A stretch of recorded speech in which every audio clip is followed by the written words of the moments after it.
प्रधानमंत्री नरेंद्र मोदी ने लोकसभा चुनाव में बीजेपी को 400 सीटें मिलने की भविष्यवाणी की है, वो भी डंके की चोट पर। चुनाव अभी कुछ महीने दूर है, लेकिन मोदी को पता है कि बीजेपी को इस चुनाव में कितनी सीटें मिलने जा रही। जाहिर है देश की जनता के मिजाज को समझने का मोदी का कॉन्फिडेंस अलग ही लेवल का है। ऐसा क्यों है, पूरी रिपोर्ट आपको दिखाते हैं, देखिए।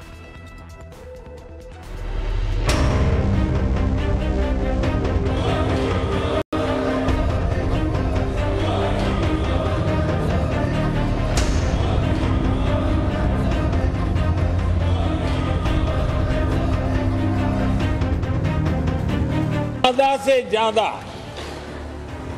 100-125 दिन बाकी और अब की बार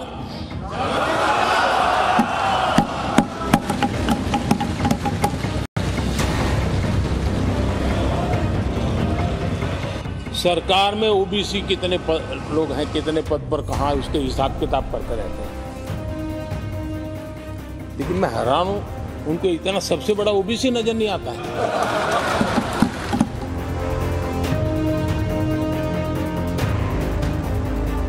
प्लीज, कब तक टुकड़ों में सोचते रहोगे? कब तक समाज को बांटते रहोगे? सब सीमा करो, सीमा करो। बहुत तोड़ा देश को। प्रधानमंत्री की ये तेवर आपने हाल के दिनों में कम ही देखे होंगे। ऐसा लग रहा था जैसे विपक्ष के हर हमले का पूरा हिसाब करके रहेंगे। वो अपनी गारंटी के साथ मैदान में थे और अंदाज ऐसा जैसे पूरे विपक्ष को सीधी चुनौती दे रहे हों कि हमारे तीसरे टर्म में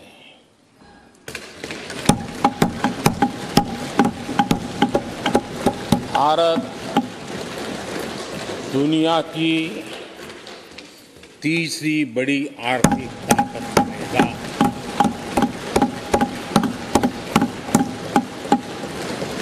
और ये मोदी की गारंटी है।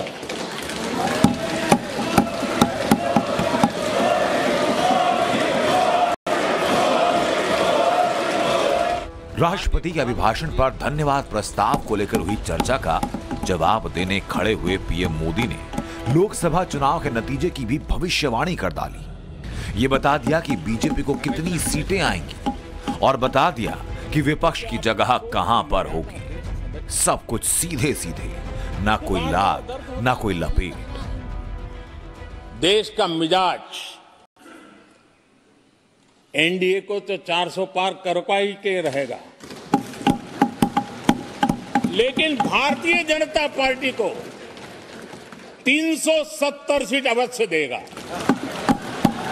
पक्का मानता हूं कि ईश्वर रूपी जनता जनार्दन आपको जरूर आशीर्वाद देगी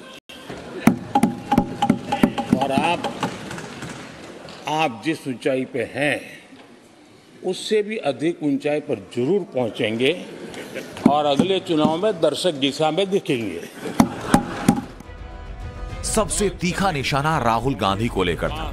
पीएम मोदी ने राहुल गांधी का न नाम लिया, न जिक्र किया, लेकिन सब कुछ कह डाला। समझने वाले समझ गए कि इशारा किधर है। मोदी ने कह दिया कि कांग्रेस की वजह से विपक्ष की दुकान बंद होने वाली है। नेता तो बदल गए, लेकिन टेप रिकॉर्डर वही बज रही है, वही बातें, कोई नई बात आती नहीं और पुरानी ढपली और पुराना राग वही चलता रहता है। आपका एक ही प्रोडक्ट बार बार लॉन्च करने के चक्कर में कांग्रेस की दुकान ताला लगने की नौबत आ गई है। और ये दुकान हम नहीं कह रहे, आप लोग कह रहे हैं। आप लोग कहते हैं दुकान खोली है, सब जगह पे बोलते हैं, दुकान को ताला लगने की बात आई। पीएम मोदी ने राहुल गांधी पर तब सियासी तीर छोड़े जबकि राहुल मणिपुर से मुंबई के बीच न्याय यात्रा पर है। इस दौरान राहुल गांधी 15 राज्यों की 110 जिलों से होकर गुजरेंगे। 66 दिनों में 6,700 किलोमीटर की दूरी तय करेंगे। राहुल गांधी हर सभा में बीजेपी पर निशाना साध रहे हैं, पीएम मोदी पर बरस रहे हैं। राहुल क्या कह रहे हैं, कितनी बार किस मुद्दे को उठा रहे हैं, पीएम मोदी की हर बात पर नजर है। तभी तो चुन चुन कर जवाब दिया। आज देश में जिस रफ्तार से काम हो रहा है, कांग्रेस सरकार इस रफ्तार की कल्पना भी नहीं कर सकती। 4 करोड़ घर बनाए,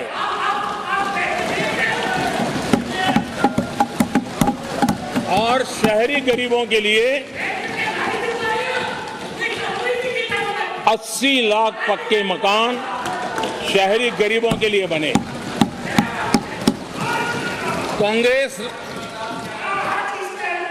अगर कांग्रेस की रफ्तार से घर बने होते तो क्या हुआ होता, मैं इसका हिसाब लगाता हूं। अगर कांग्रेस की जो रफ्तार थी उस प्रकार से चला होता तो 100 साल लगते, इतना काम करने में 100 साल लगते। पीएम मोदी ने सबसे तल्ख निशाना परिवारवाद को लेकर साधा। नेहरू गांधी परिवार पर चुभते तंज किए, कांग्रेस को एक परिवार की पार्टी बताया, कांग्रेस के साथ खड़े विपक्षी दलों को भी नहीं बख्शा। सवाल यह है कि परिवार ही पार्टियां चलाती है। पक्का है कि ये अध्यक्ष नहीं होगा तो उसका बेटा होगा, ये नहीं होगा तो उसका बेटा होगा। ये लोकतंत्र का खतरा है, और इसलिए अच्छा हुआ दादा, थैंक यू। ये विषय कभी बोलता नहीं था, आज बोल दिया मैंने। जब खुद विफल हो गए तो विपक्ष में और भी होनहार लोग हैं, उनको भी उभरने नहीं दिया।